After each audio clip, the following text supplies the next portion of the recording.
My name is Martina Cole. I'm a crime author. The nature of true crime often defies understanding or logic.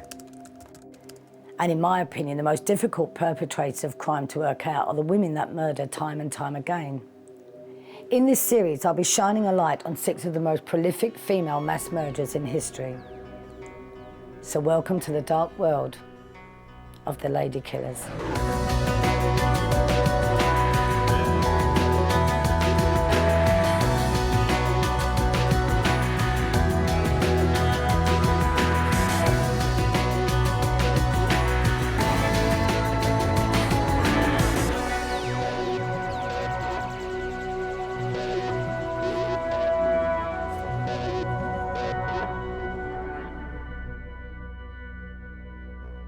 Why do people kill? If there's one thing I've learned in my time as a crime writer, it's that there are 1,000,001 motives for murder. But in the case of a serial killer, what could be the motive for not one, but a lifetime of murders? Power, corruption, blackmail, or maybe the most common one of all, money, or more precisely, greed. This is Amelia Dyer, perhaps Britain's most prolific serial killer, a woman who is notorious for many years but whose name is barely known today. She was no oil painting, but there are many more reasons why it would be hard to paint a pretty picture of the life and times of Amelia Dyer. Amelia Dyer killed for money. Nothing new in that, even in Victorian England. But what is astonishing about Amelia is that all of her victims were newborns. Amelia Dyer delivered, fostered and adopted illegitimate babies for money. If you gave her £5 and the baby, she would take the baby and either have it adopted out or raise it herself. But of course what she really did was kill it and take the £5. Amelia Dyer was a murderer. And she knew what she was doing. This was a calculated career plan that she'd embarked on and sustained over 30 years, come what may. She said she felt peaceful after she put the baby's body in the river. She used to look at them and derive some kind of pleasure and some kind of perverted maternal perspective on these babies who she just killed. You know, as they're lying there, she gets some kind of glow. Using many aliases and addresses, Amelia Dyer evaded detection for decades, despite complaints of police and the pursuit of young mothers desperate to know the fate of their babies. She disposed of a lot of them straight away by throwing them in rivers. But we also believe that she kept hold of the parcels for a while until the bodies decomposed, so that there would be no chance of the babies being traced back to her. The letters that survive tell of an articulate, persuasive and plausible woman, rather than a savage butcher who killed and killed again for a period of 30 years. She wrote these adverts that were very cleverly crafted, saying that the child would be looked after and they'd been wanting a child for a long time and it would be loved, it would be a caring home. All these things were hitting exactly the right buttons for a young mum who, was giving a child up. In 1896, Amelia Dyer's career caught up with her. The body of a baby that she'd adopted and murdered was found in a package dumped in the river and was traced back to her address. At the time of her arrest, Amelia Dyer was 56, a stocky middle-aged woman with grey and brown hair, the ordinariness of the picture betraying an evil within. Cold, heartless, unfeeling. Those kids meant nothing to her. It was just a means of getting money. Upon her arrest, it emerged that she had narrowly escaped discovery on several occasions, even preferring to be committed as insane rather than face up to her crimes. I don't think Amelia Dyer was insane. I think she was a very bad person who deliberately committed murder for profit. I am fascinated by Amelia Dyer, not just because of the savage nature of her crimes and the innocence of the victims, but also because of the sheer volume. This was a 30-year career, and at her worst we know that there were 6 babies a day, various other points 6 babies a week. Even if this was 1 infant death a month, over 30 years you're looking at 400. But who was Amelia Dyer? And what made her kill this shocking number of children over such a long period of time? And how could such horrific crimes be so very easily forgotten? As a crime author, I'm intrigued by what circumstances and forces combine to create crimes and criminals. And nowhere is this more gripping than in the story of the 19th century baby killer, Amelia Dyer. Amelia Dyer prematurely ended the lives of an estimated 400 babies. I'm interested to know what would prompt this woman to ritually kill babies she was being paid to look after. I want to find out all that I can about the real Amelia Dyer. But because she lived in Victorian times, there are actually no living witnesses and no people who were close to her. So I'm going to start my search with all that's left of her.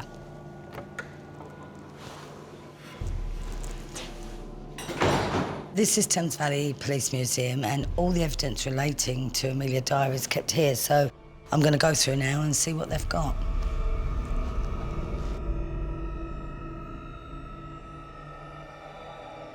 So, Ken, who was Amelia Dyer? Mrs. Dyer was a lady who set up quite a lucrative business of fostering children that couldn't be looked after by the mother or father. And she would adopt them for a fee for looking after the child, which could be something like 20, 30, 40 pounds. I know you shouldn't sort of accuse people because of what they look like, but she does look like quite a stern person, doesn't she? Absolutely, yes. I don't know if I'd be quite happy leaving any of my children with her. No. Amelia Dyer's lifetime was Victorian England, a time of social extremes where a person's life chances were randomly dictated by factors of class and wealth. Dickens did a really good job of describing social conditions in the 1850s and 60s. Certainly there were a lot of poor people, there were a lot of neglected and abandoned children. Victorian England has been recorded as a time when family values were a priority, and it's a period that Margaret Thatcher revered and tried to revive in the 1980s. But a closer examination of the history of that period paints a very different picture. There was no work, there was no social services, there was no welfare. 1 in every 12 women was a prostitute. A child being born under normal circumstances only had a 50% chance of reaching the age of 5. So that's how bad it was. Dead infants or abandoned infants were as commonplace on the streets of British cities as roadkill today. Babies were found parcelled up in railway stations under railway arches. It was desperation by the vast majority of these ladies.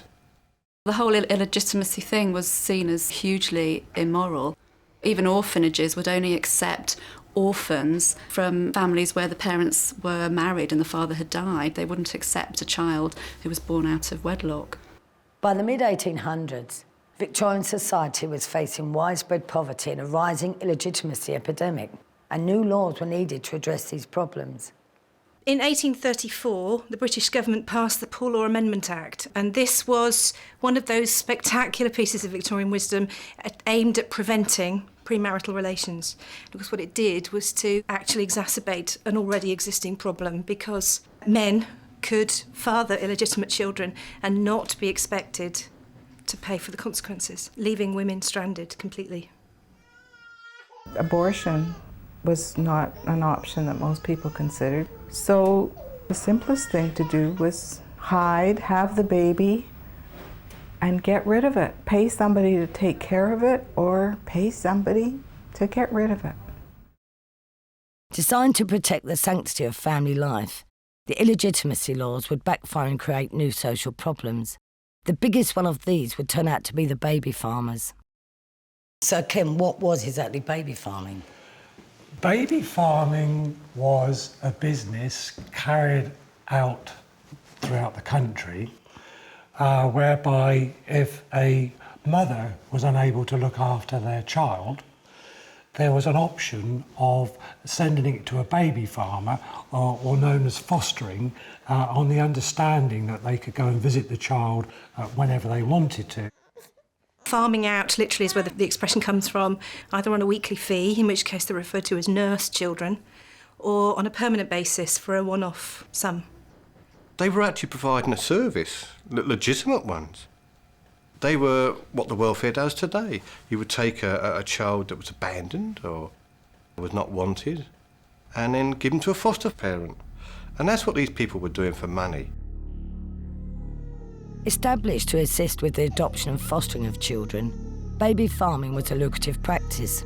While many acted in good faith, it was unregulated and unpoliced and therefore open to exploitation. Had the bad ones, like Amelia Dyer, who started getting rid of the children they couldn't pass on to other foster parents. You took the babies in, you got quite a reasonable fee, and then you didn't do anything with them. You let them die of starvation, or you hastened their end.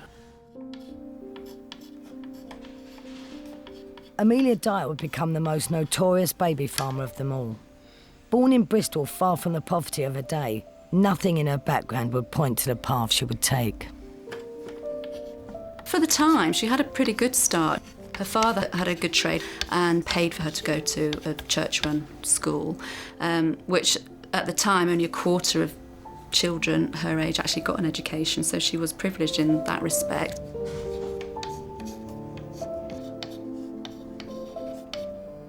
Blessed with a comfortable childhood in the Bristol suburbs, life would change dramatically for Amelia when her mother contracted typhus fever and suffered from violent hallucinations and delusions. She witnessed her mother basically losing her mind and dying a slow, horrific death.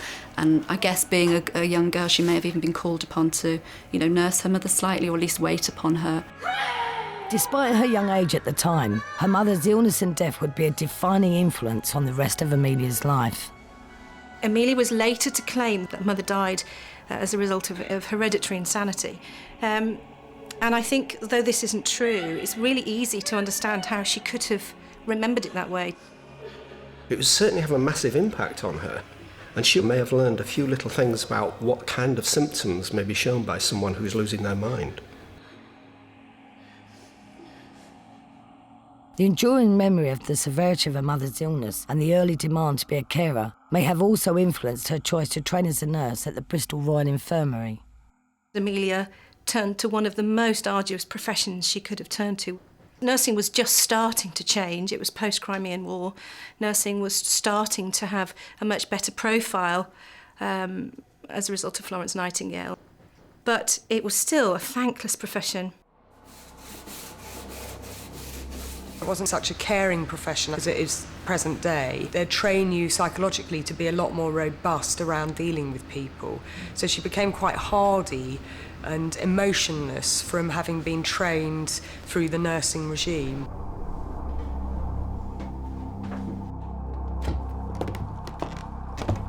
In 1864, 26-year-old Amelia fell pregnant with her first child. Women were not allowed to continue working once their pregnancies began to show, so Amelia left nursing. But it wouldn't be long before she discovered another way of putting her training to use when a young woman called Ellen Dane came to board at her house. Ellen Dane was a midwife, but she earned additional money taking in women who were illegitimate, who wanted to keep their pregnancies quiet. And she offered the additional service of then adopting the unwanted offspring of these women. She was a baby farmer. Amelia could see it was a very easy way to make money, although with risks involved, obviously. And Amelia did have training as a midwife as well through her nursing experience, so it was certainly something that she knew she was capable of doing. That was the beginning of a massive change in the direction Amelia's life was to take. The influence of Ellen Dane would take a few years to incubate, but surfaced when Amelia's husband, George Thomas, died.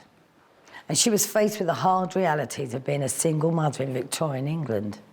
Aware of the rich pickings the trade could generate, Amelia decided to open a baby farm. But first she made a chilling and telling decision.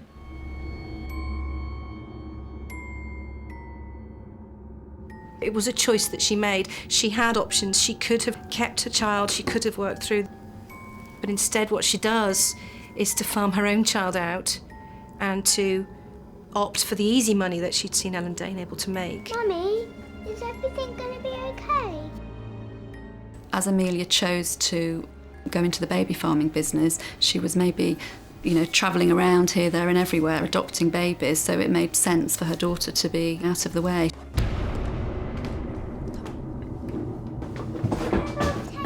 Come on.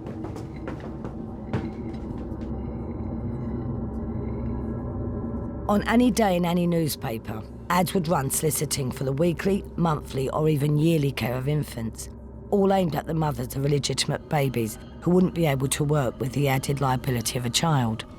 In 1846, Amelia's ad started to appear alongside the rest. She opened the doors as a house of confinement, accepting women at the point where their pregnancy was no longer concealable, and seeing them right through to the delivery of the child. And then, just as Dane had done, either saying goodbye to mother and child, offering to keep the child on a weekly fee, or a permanent adoption for a much more considerable fee.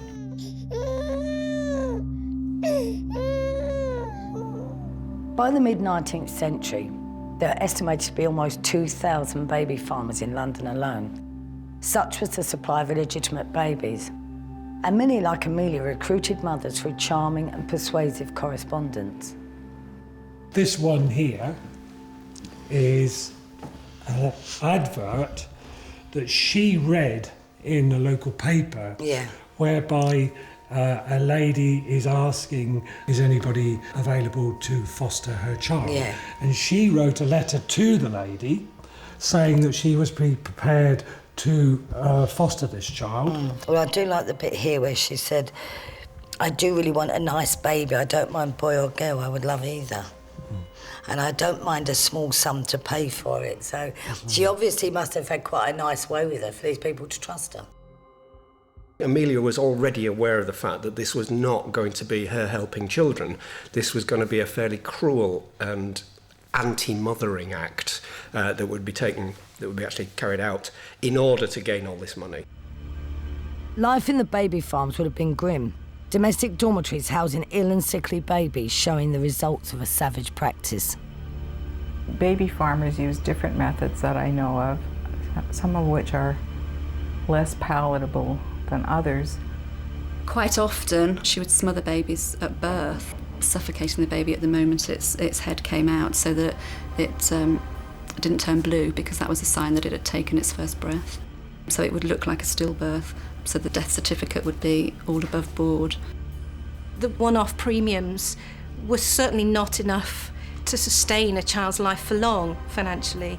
And the only way that it would be profitable for a baby farmer was to subject a child to persistent underfeeding that would at some point bring about the infant's death. And of course, a hungry child is a noisy child, is a difficult child to raise. And what they referred to was something that was chillingly referred to colloquially as the quietness. This was an over-the-counter anti-colic cordial, and it did contain liquid opium, which was laudanum, and in some cases brandy. People gave babies laudanum who were supposed to be giving them food because it dulled the need or the awareness of the baby that it was hungry. And of course, it didn't nourish the baby, so eventually a baby that was given that and not given enough food would die.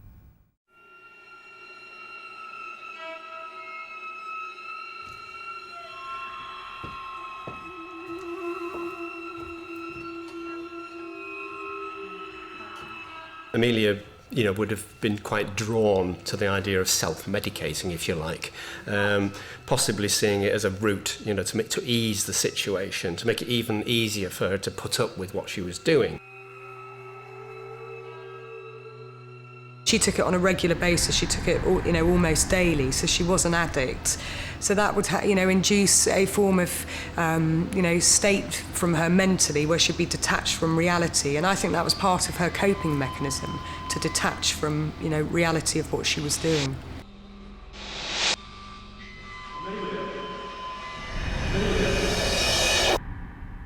By the end of the 1860s, the scale of the national infanticide epidemic had started to get noticed by Parliament, and the pressure was on for action.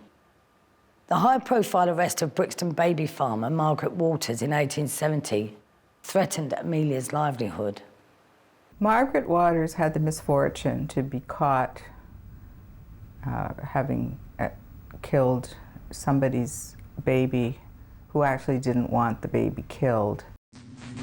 Margaret Waters and her sister were investigated, and it was found that 4 other babies had died of neglect in their care in a very short period. What the Margaret Waters case did was to confront British society, the ruling classes, with the scale of the problem of infanticide and baby farming, so that it could no longer be ignored. It turned it into a scandal for the first time, and somebody had to hang. And guilty or not, Margaret Waters had to hang. During the course of the trial, there was evidence brought forward that connected Amelia Dyer to Margaret Waters. Amelia had worked under the pseudonyms of Mrs. Harding and Mrs. Smith, and both names were mentioned at the Old Bailey hearing, and as a result in the press.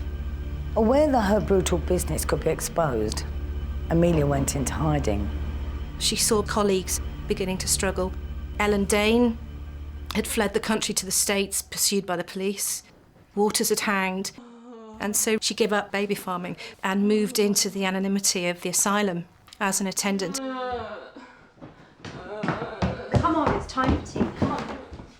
She was a very clever lady. With the police getting close to her, then she needed to lose herself. And what better place but to go into somewhere like that?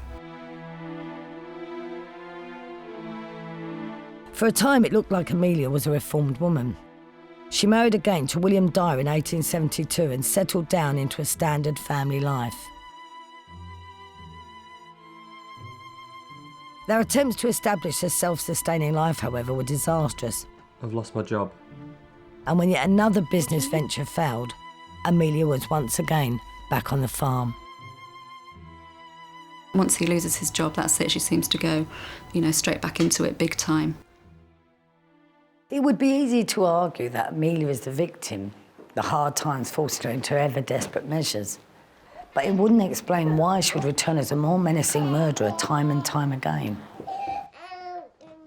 Amelia committed what many serial killers do, the mistake of accelerating and being over-enthusiastic, either for reasons that she was, either enjoying the process or quite simply greed was driving her over the edge. As the pressure was increased across the country for a raise in the standards and conditions of infant care, Amelia's practices once again came under police scrutiny when 4 of her nurse children died within the space of 2 weeks. Suspicions were aroused and inquests were ordered into the deaths. Convinced that the full extent of her criminal career will be exposed in a court, Amelia Dyer decided on a very different ending. Amelia Dyer took a massive laudanum overdose. She was found to have emptied 2 bottles of laudanum during the process, and she was raging, she was delusional. And her favoured phrase at the time, "I took about the right amount, I'm part doctor myself," was certainly a dose that was sufficient enough to have carried her off. She very nearly died, but the fact that she survived it at all is a very strong indication that she had a prior tolerance to the drug. She certainly did genuinely try to kill herself, because it was, it had all fallen down around her. That was it. She was, she was caught. 2 bottles of laudanum would have killed most people, but not Amelia Dyer. She had come close, but her failed attempt to take her own life was to prove a costly mistake, both for her own immediate future and the countless children who would subsequently die by her hand. Amelia Dyer is one of the most prolific British serial killers. Dyer lived in the 19th century England and had a savage and brutal career as a baby farmer, taking advantage of the fact that illegitimate babies' lives were all but worthless in Victorian Britain. Amelia Dyer fostered and adopted babies, and then she killed them for profit. The more children she murdered, the more money she made. In 1879, the police had a chance to nail her as a cold-blooded murderer. Amelia Dyer had been arrested after 4 of her infants had died suspiciously within the space of 2 weeks. The inquests are held both in the city and in Somerset, and they're pretty certain that these babies have died as a direct result of neglect and opium overdose, but they can't prove it. And interestingly, she gets off with a 6-month sentence with hard labour. Amelia was charged under the Infant Life Protection Act, where the prosecution were required to prove that she was aware that the opiates she administered would cause death rather than assist sleep. The difference between a murderer or a carried-away carer. She managed to sidestep the gallows, but without a sympathetic coroner. She'd have been hanged in 1879. It's incredible, really, that she just got 6 months. There was one example we read of a chap who got sentenced to 12 months for stealing a piece of bacon. In the long term, it mostly would have served as a very hard lesson in forensic awareness that she wasn't going to get caught again. And there was no way she was going to leave any evidence, which had been the problem, leading up to her capture. At this point in her life, Amelia is 46. If the calculation of her killing spree is correct, her toll of murders would have reached 100. I want to know how she was capable of abusing and then killing innocent babies, dependent infants that looked to her for life. I also want to know why she repeatedly returned to baby farming. Could it have been more than pure greed? There was obviously more to it than just the money. There was something else about her that was enabling her to commit these horrific crimes. Could Amelia Dyer have been fuelled and simultaneously numbed by the laudanum and alcohol cocktail she was administering?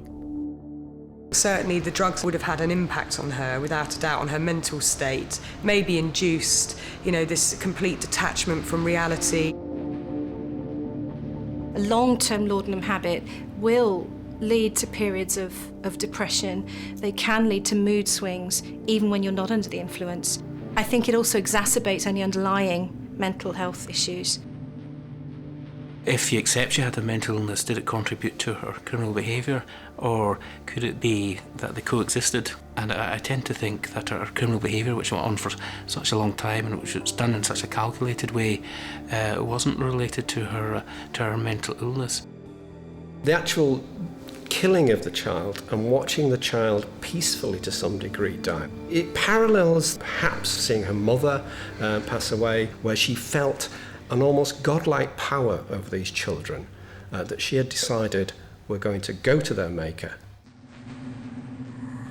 By 1884, pressure was mounting for the reform of the laws on infant care, and baby farming was becoming a very risky business. There was just a change in the public attitude, and it was more risky because you were more likely to be reported if you were seen, with an obviously looking sickly or abused child. She couldn't have all these neglected children lying around anymore. She definitely changes her modus operandi at this point. She doesn't use the slow neglect. She's beginning to murder these children by strangulation. Amelia's murderous method had become a ritual. She had developed a precise practice that chillingly maximised the efficiency of her limited resources. But that was as casual for her as it was routine. She would go to the town where she was to collect the baby from, get the money, take the baby, get home, take out some tape, tie the tape around the baby's neck, and pull. Baby would stop breathing. She would wrap the baby in a package of brown paper, tie it up with string, drop it into the Thames with a brick.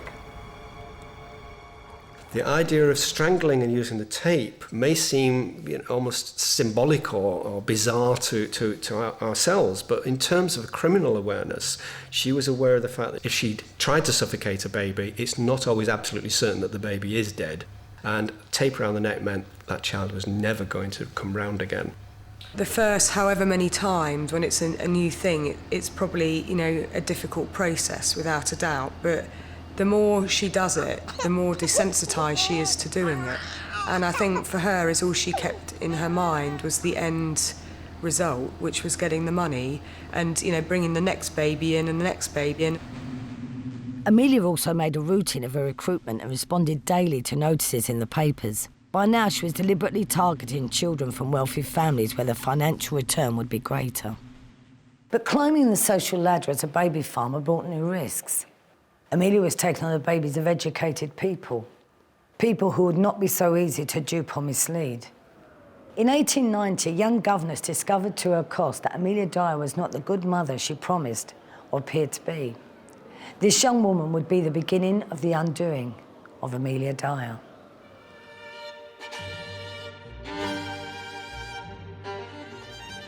This was a young governess who had fallen in love with the young master of the house that she worked in and had got pregnant.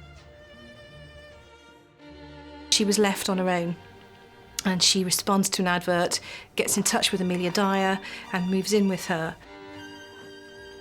Amelia was able to gain the trust of this woman, as with many others, and so much so that the governess was persuaded to leave her baby in the care of Amelia once it was born. A couple of months later, the governess returned to pay the final payment. Amelia arrives cradling a baby that the governess knows is not her own. This is a 2-3-month-old child, and she knows this isn't her child. Amelia tries to fob her off. Infants change a great deal in 3 months, she tells her. But the governess strips the baby's clothes, looking for a birthmark on her child's hip, which of course isn't there. I'm coming back tomorrow and I want my baby.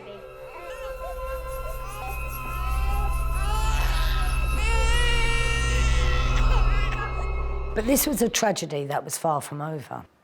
Like many mothers before her, the governess repeatedly tried to reclaim her child from Amelia, even bringing the police with her on several occasions. Well, miss, we have a problem. But each time, Amelia made her familiar excuses, I know that's not my despite baby. knowing that the baby in question had died a long time before, and by her own hand. Situation sorted. See you next week. She managed to put them off time and time again by sending them on wild goose chases, pretending the baby had been adopted by a couple that lived here, a couple that lived there.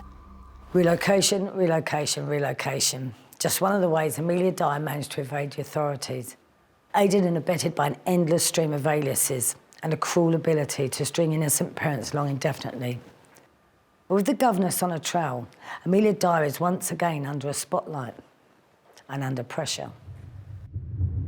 She did feel hounded and hunted for a good many years. Whichever way she turned, eventually there'd be a knock on the door with the governess and a police officer, and I'm sure that would have had an impact on her. She would have felt that pressure. The governess certainly raises the very real prospect of another prison sentence, and that does seem to have a dramatic effect on Amelia's mental stability. She suddenly has this period where she turns completely irrational, threatens suicide. The doctor was called in and she flew at him. She was hearing voices. The birds are telling me to do it.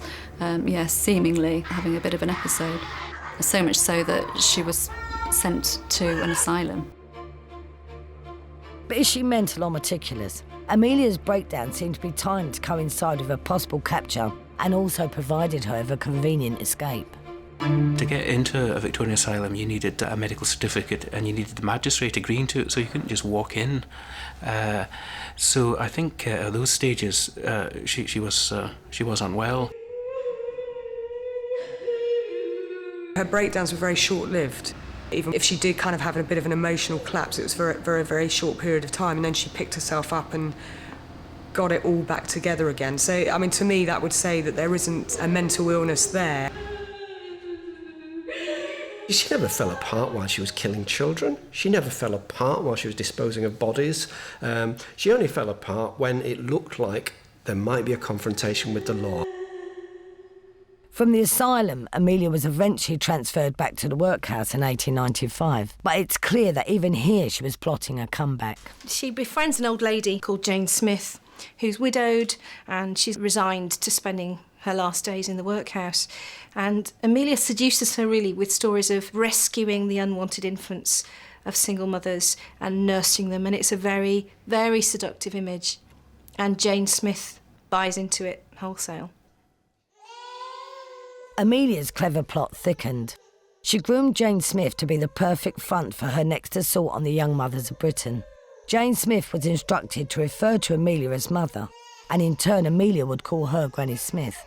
The perfect family unit that any mother would feel comfortable surrendering their baby to. Jane Smith didn't get the life she was promised at all. She was treated as no more than a servant, really. She was made to look after the children, to clean the house. Amelia seems to now adopt infants with fury. So fast, they're coming and going at such a speed that Jane Smith never gets a chance to learn their names. She never knows from one minute to the next, you know, what child's in the house, then it's taken out again. Eyewitnesses, neighbour reports are saying that there's 6 infants a day coming to the house, and that as many times as they're arriving, they're seeing her leave the house with another baby. Jane Smith has no idea where these infants are going. She's beginning to feel very uneasy about the situation. Already suspicious about Amelia's actions and intentions, the turning point for Granny Smith was just around the corner. Granny finds a shop in Reading, which had been turned into the National Society of Prevention of Cruelty to Children Centre. And that's when she saw the photographs of the children that had been misused. And that's when Mrs. Bennett came out and asked her what was wrong. Can I help you? How could you do this to these poor little children? Granny said, I'm a nurse to Amelia Dyer, and she takes these children in, and before I can actually get attached with them, they disappear. The NSPCC was 3 years old at this point and was waging war on child cruelty and mistreatment. The woman's husband was an NSPCC officer called Charles Bennett, but despite visiting Amelia Dyer's house, his concern was confined to her unregistered status and lack of records, rather than the welfare of the babies present. He asked whether she had any licence to do this. She said she didn't, and then he reported that to the police. He also reported it to his headquarters, and his headquarters said, make a record of this and keep her under observation, and that's what he did.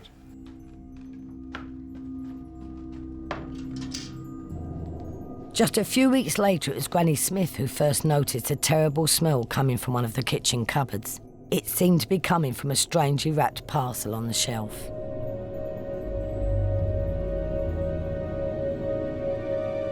A lodger living in one of the downstairs rooms began to complain of the smell, and so one morning Amelia got up and characteristically early and cleaned the cupboard out, scrubbed it, and was seen to leave the house with a brown paper parcel under her arm, saying that she was going to take some clothes to the pawn shop.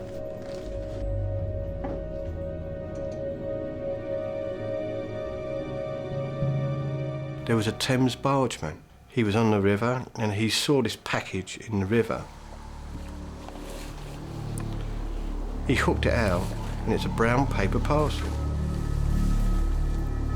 Now inside that was a body of a baby with tape around the neck. And then inside the package there was a name and address. Amelia had been careless. Not only had the parcel failed to sink, but one of her old addresses was still clearly visible, written within the package. But the capture of Amelia Dyer wouldn't be so cut and dried. The name on the parcel was a Mrs. Thomas, and the police would have to be as clever as a criminal to bring Amelia Dyer to trial. Amelia Dyer is one of Britain's most fascinating and prolific serial killers. In a career that lasted 30 years, she killed into the hundreds. and managed to escape detection several times. But by 1890, she had started to make mistakes. One of the babies that had been retrieved from the river had been wrapped up in brown paper, and it hadn't been in the river terribly long. And when the police unravelled the paper, and on some of the brown paper, she had left a name and address of where she lived. Which was one of her aliases. Absolutely. Mrs. Thomas at Pickett Road. Now, Pickett Road is where our Amelia Dyer was living under the name of Mrs. Thomas. From that moment on, it was down to good old-fashioned police work to make the connection between the name and address on the parcel and Amelia Dyer. Mrs. Dyer, can we have a word, please? Of course. Amelia tried to wriggle out of it, tried to pretend she wasn't who she was, that she operated by a different name, but the police had none of it. What have we got here? At that time, it would have only been very simple evidence. They would have been looking purely for clothing and things which would link to the children which have been found. They found a house bulging with evidence of the adoptions of babies, reams of letters from mothers arranging adoptions, cupboards full of clothes, and a jar stuffed full of pawn tickets where infant clothes had been pawned. We'll have to arrest her. Can you come with me, please?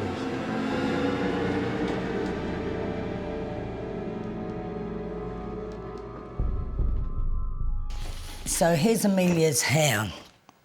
Why would they have kept a lock of hair all that time ago? I mean, what were the state of the forensics in those days? Well, I've no idea really. I've often pondered on this, whether it was taken for forensic reasons. For example, if any of this hair could be matched to the hair on the clothing of the babies that have been retrieved from the river. But I don't really feel that the advancement of looking at hair was the same as it is today. It seemed a bit ghoulish somehow, doesn't it, having her hair? So this is her charge sheet, and it says here she did feloniously, willfully, and with malice aforethought kill and murder a certain female infant, Helena Fry, daughter of one Mary Fry. Amelia was taken to the Reading police station, where the first thing she did was to attempt suicide again, this time by removing a bootlace and tying it round her neck with a knot under her right ear, in the same way that she'd strangled her infants. The police dredged the river looking for more evidence, and on the 10th of April 1896, a carpet bag containing Doris Marmon and Harry Simmons was discovered. The carpet bag was a key piece of evidence. Amelia had a nurse child, an older boy, living in the house, and he identified the carpet bag as his own.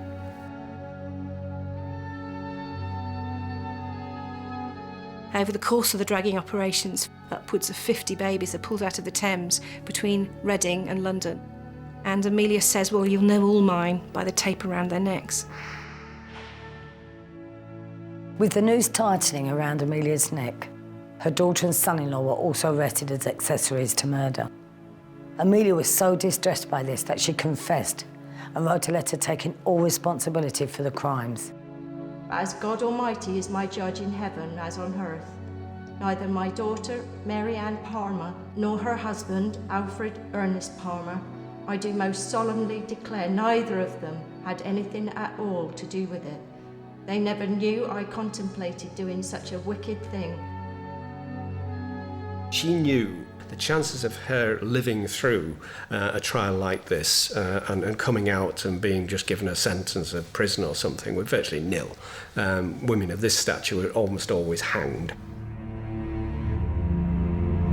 She decided a plea of insanity was going to be the only possible way that she was going to get off. She claimed that there was insanity in the family because of her mother. To go for a plea of insanity, what you're effectively trying to do is stop them executing you. There's two questions that come out of that. Did she know what she was doing? Yes, she did. Did she know what she was doing was wrong? Simple question. If a police officer was standing beside you, would you have done it? No, you know it's wrong. The jury said she's sane, she's guilty.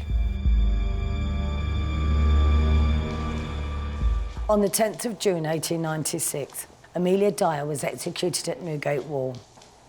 Like many of her victims, she felt a noose around her neck and suddenly knew no more. Her death closed a casebook on one of the most deadly serial killer cases in British history. The idea that over time Amelia will have dispensed with, possibly 500 children is quite remarkable, because, you would think that someone would become jaded or at least would start to feel, that some kind of pangs of conscience that you cannot carry on slaughtering these babies. She had a final interview and she described the murdering, she described the voices that drove her to murder. And she said, I used to like to watch them with a tape around their neck. This was a woman who grew to love what she did to these children. She grew to like the act and standing back and watching the child die. Amelia Dyer is one of the most brutal and consistent serial killers we have come across in this series. Her crimes have to be seen in the context of the times in which she lived. Victorian England was a brutal and barbaric period where the life of a child, and bastard children especially, was worthless. So when we remember the crimes, even in history, we should always remember the victims.